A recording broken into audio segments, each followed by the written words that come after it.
नागपुर शहर में human rights social legal forum द्वारा 29 नवंबर को पुराने पीपल के पेड़ को काटने का सख्त विरोध किया गया। इस पेड़ की देखरेख की जिम्मेदारी नागपुर निगम की है। जैसा कि आप सब जानते हैं, पेड़ न होने की वजह से प्रदूषण दिन प्रतिदिन बढ़ती जा रही है। लोगों को सांस लेने में दिक्कतें हो रही हैं।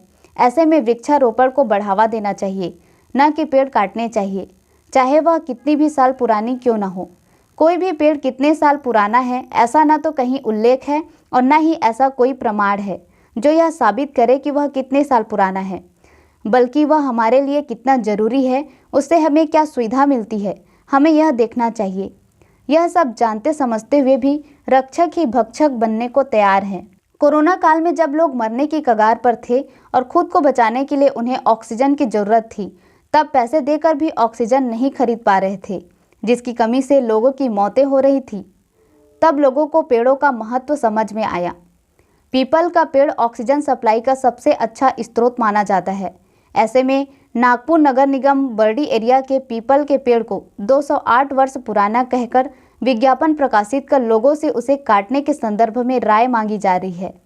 पीपल का पेड़ जिसे बोधिसत्व कहा जाता है, जो लोगों की धार्मिक भावनाओं से जुड़ा हुआ है।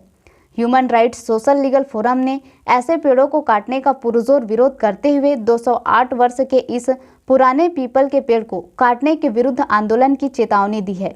इस पेड़ को बचाने के लिए किए जा रहे विरोध प्रदर्शन में human rights social legal forum से इरफान खान, कमल नाम पल्लीवार, मेघा बेस, ममता अंजिकर, रीता गायकवाड़, सुरेंद्र सिंह नेगी, सुलभा बहादुरे एवं मीडिया से अब्दुल शेख, वैशाली मोंडेकर, विजया लक्ष्मी हजारे, ज्योति गोलाइत, नमिसा पाटिल, सुजाता गर्गे सहित आम जनता शामिल थे। पहले तो प्रशासन, एनएमसी और संबंधित जो वृक्ष काटना या वृक्ष लगाना एक विभाग होता है, इस विभाग के हम अधिकारियों से, पदाधिकारियों से और यहाँ के महापौर से इतना ही बोलना चाहेंगे कि इतना मजबूत झाड़ अब किस कारणवश या कौन सा ऐसा प्लान है यहाँ पे, जो बुटी के हिसाब की एक 10,000 स्क्वायर फीट की जो जगह है, जिसमें 10 परिवार यहाँ पे रहता था, और ऐसे परिवार जो धीरे धीरे यहाँ से चलो खंडर सा हो गया है, मालिक के बगैर परमिशन नहीं मिलने से यहाँ से चल दिए है। आज भी एक परिवार रहता है, परंतु झाड़ ना लगाते हुए हज़ारों झाड़ को काट देना, ये कहाँ का न्याय है। परंतु इसका 208 साल किस आधार पे बोला जा रहा है कि 208 साल पुराना है। यह देखने में ऐसा आता है, इतना मजबूत झाड़ है। अगर इसी प्रकार चलता रहा तो हम ह्यूमन राइट्स की तरफ से हम काफ़ी बड़ा आंदोलन करेंगे। मैं कमल नाम Pallivar, Vidarbha general secretary human rights से हूँ। तो मैं यहाँ के बुटी साहब और हमारे एनएमसी प्रशासन, इनसे मैं इतना ही बोलना चाहूँगा कि यहाँ पे पहले वृक्ष लगाने की बात करें, वृक्ष को बचाने की बात करें, और यहाँ पे सौंदर्यीकरण करके बाकी की जगह वो वापर सकते हैं। इसमें कोई ऐतराज़ नहीं है। रहने वालों का भी हक है, जिसकी जगह उनका भी हक है, परंतु झाड़ ना काटते हुए पूरा सौंदर्यीकरण और अपने इमारत का काम वो कर सकते हैं। इतना ही बोलना चाहूँगा। धन्यवाद।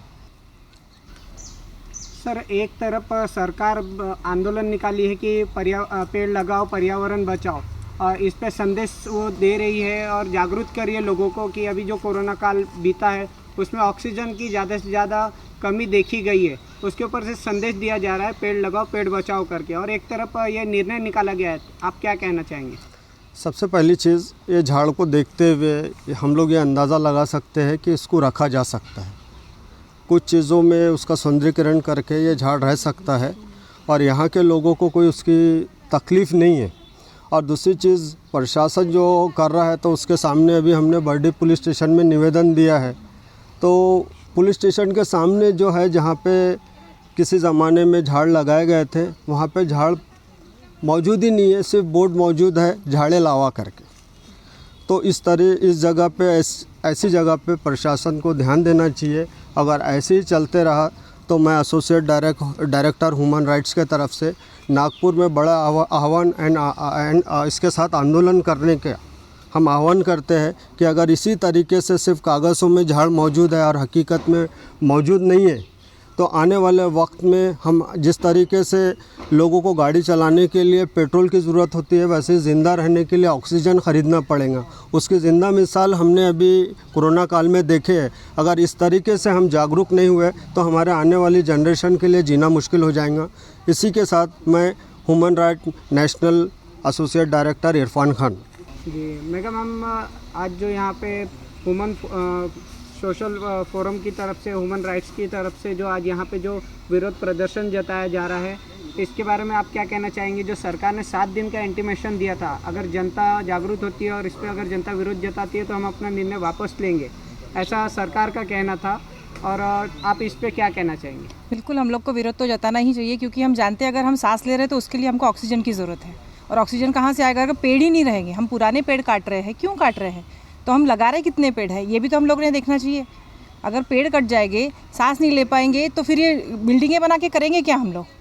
इसलिए बिल्कुल हमको विरोध में उतरना चाहिए, और जितने भी हमारे पुराने पेड़ हैं या जिस भी तरीके से पेड़ काटने की बात हो रही है, इसको बिल्कुल विरोध करना चाहिए, और यहाँ का पेड़ तो बचाना ही चाहिए, क्योंकि ये किसी भी तरीके से ये नहीं लग रहा है कि ये पेड़ किसी को नुकसान पहुँचाने वाला है। बिल्कुल हम लोग विरोध कर रहे हैं इस चीज़ का। मैं यही बताना चाहूँगी कि पीपल का वृक्ष ये ऐतिहासिक वृक्ष है। ये हजारों सालों से मतलब इसका इतिहास बना हुआ है। जैसे कि पीपल के वृक्ष के नीचे ही भगवान बुद्ध को बुद्धत्व प्राप्त हुआ था 2500 वर्ष पूर्व।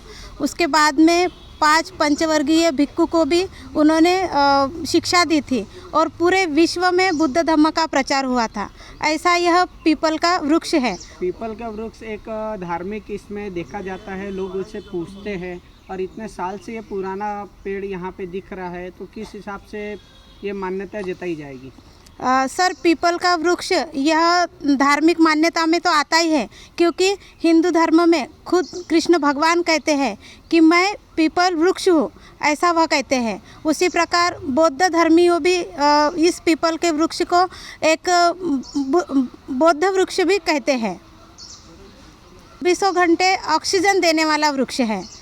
इसके साथ साथ आयुर्वेद में भी यह वृक्ष, इसकी पत्ते, जड़, हर चीज़ जो है आयुर्वेद में एक गुणकारी करके लाभदायक है। इस वृक्ष को ना तोड़ा जाए, ऐसे मेरा आह्वान है। आप क्या कहना चाहेंगी? आज जो यहाँ पे एनएमसी के इसमें जो ऑर्डर निकाले गए थे, 7 दिन का इंटीमेशन दिया गया था, और ये कहीं ना कहीं धार्मिक मामलों से जुड़ा हुआ है और इतने साल पुराना पेड़ है, तो आपके क्या विचार है? सरकार किस प्रकार से इस पर निर्णय लेना चाहिए और सही फैसला करना चाहिए?